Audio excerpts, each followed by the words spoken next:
It's not too often that you get to see a pew packer come up here and lead the Devo, so how the tables have turned, Chris. What I've studied lately and what I've looked into in the book of Proverbs, what stuck out to me is, it's actually my favorite proverb. It's Proverbs 24:16 there in the title. And tonight, I think we'll be walking through a little investigation on that verse, its meaning, and the meaning behind carrying yourself with a contrite courage. And I'll explain that a little bit more. To give a little bit of context to verse 16, the very verse before, it says, "Do not lie in wait, a wicked man, against the dwelling of the righteous. Do not destroy his resting place."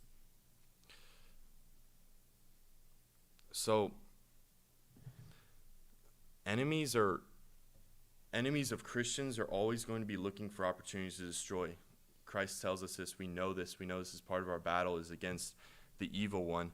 We know the devil schemes, as always, as he always has, he schemes today against our weaknesses, against whatever advantage he has over us. He'll take opportunities to exploit that.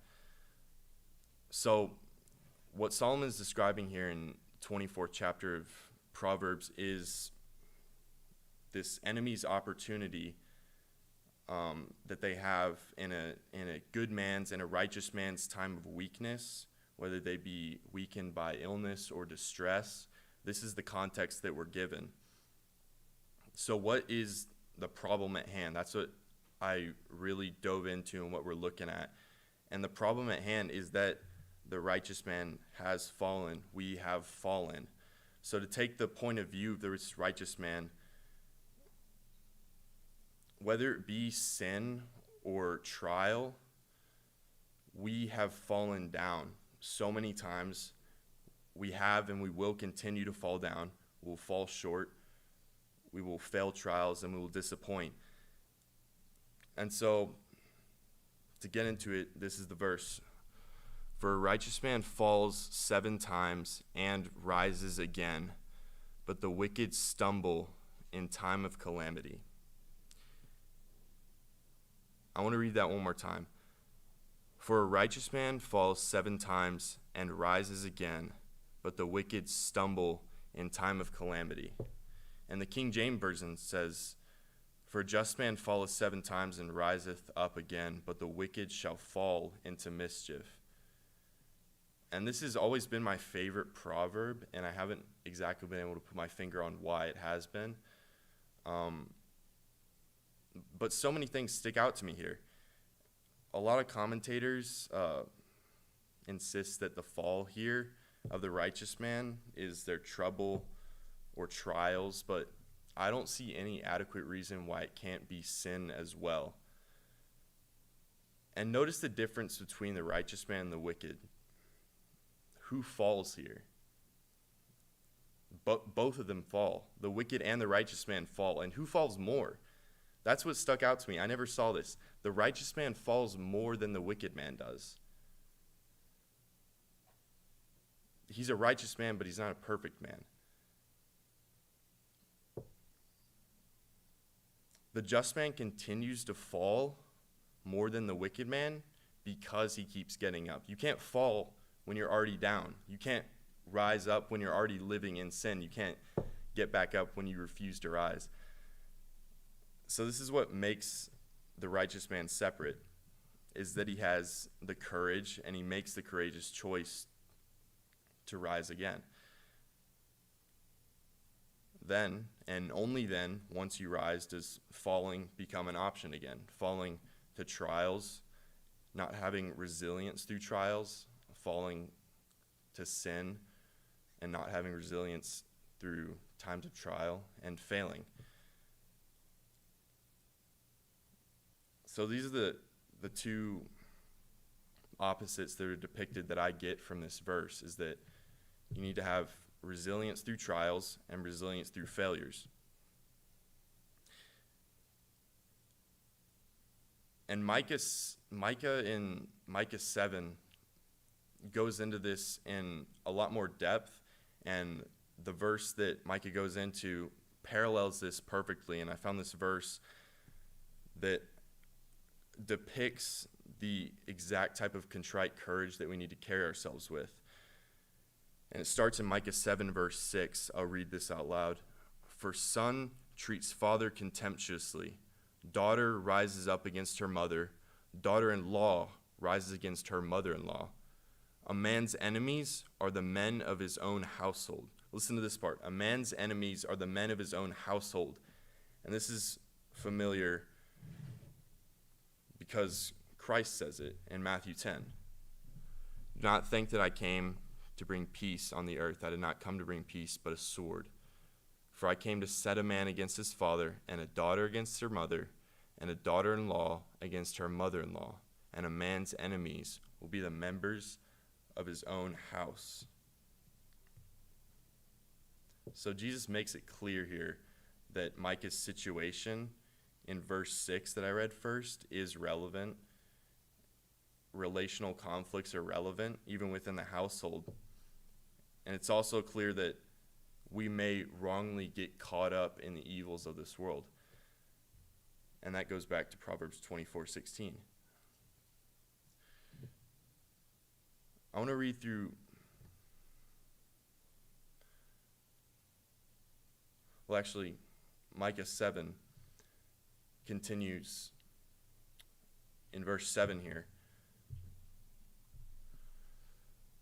But as for me, I will watch expectantly for the Lord.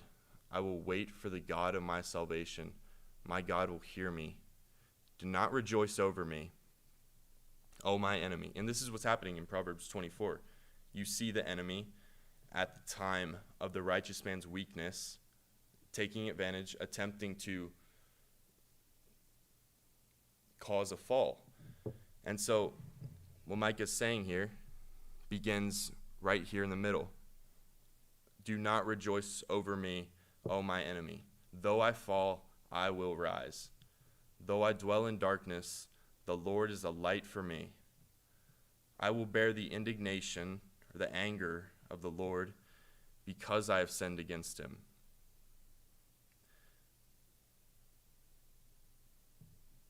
Until he pleads my case and executes justice for me. So Micah shifts from being in the eyes of the Lord, being unrighteous, being in the wrong, being uncleansed, to being, for the Lord having executed justice on his behalf.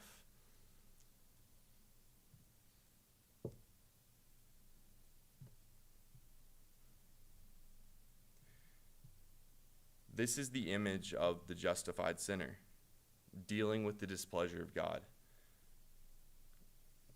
This is exactly, right here, these few verses exactly, are contrite courage. That's exactly the meaning behind it. So, even having been justified by our faith, as Paul says in Romans 5, we do things often that we should be condemned for. And as David says in Psalm 23, even though I walk through the valley of the shadow of death, I fear no evil, I fear no harm, for you are with me. And so, looking a little deeper, investigating a little deeper into the problem of the fall here, I think the partial root of these problems can be seen in Proverbs 21.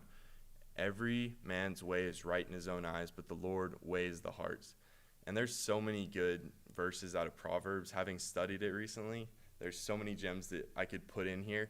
But this one, I think, sums up the best why we fall and why the world will always deny God if they put pleasure first.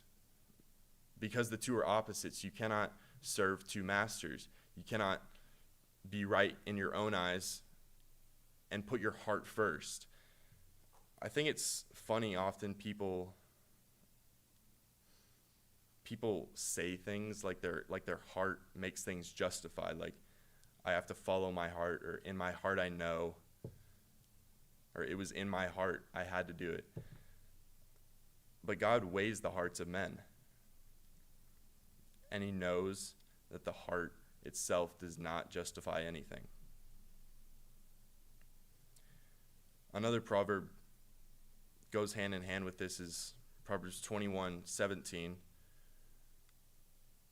He who loves pleasure will become a poor man. I think it's clear here that to find success and prosperity spiritually, there has to be a measure of discipline and self-denial. You hear people talking all the time about self-acceptance, but no one ever talks about self-denial.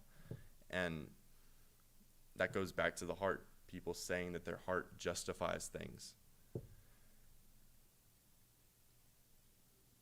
So, in conclusion to this short investigation of that one proverb that kind of led me down this rabbit hole of a few more proverbs and a few more passages, we fell. We have fallen. We will continue to fall. And we sin. And we despise that sin that we've committed.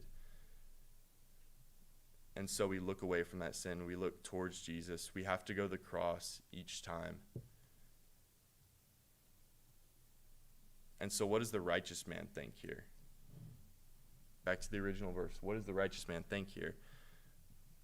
Well, you would think I shouldn't have done this because this hurts my Savior, and because I'm fearfully and wonderfully made, and I am made for better than this. He gathers the contrite courage, as Micah says, to speak of and to say, God, by your grace, I will get up and I will rise again. And I went through that quick. If any of you guys have comments on any of the other Proverbs, they all tie in. They all knit together like so well. If you're just to put a few of them together, they all uphold wisdom. They all uphold the Lord. And denying the heart is part of that. That goes hand in hand. I think it's important to understand that our heart does not justify anything, and that though we will fall, we have to understand how to rise efficiently, quickly, to get back on our feet, to carry on our pure relationship with the Lord. Because if we do have a pure relationship with him, then this feeling of letting him down will not last. This contrite, courageous decision to get back up again and to carry on our Christian walk, it has to be made. And so I think it's important to say, God, by your grace, I will get up, as Micah did and as the righteous man does 7 times over and gets up the 8th time.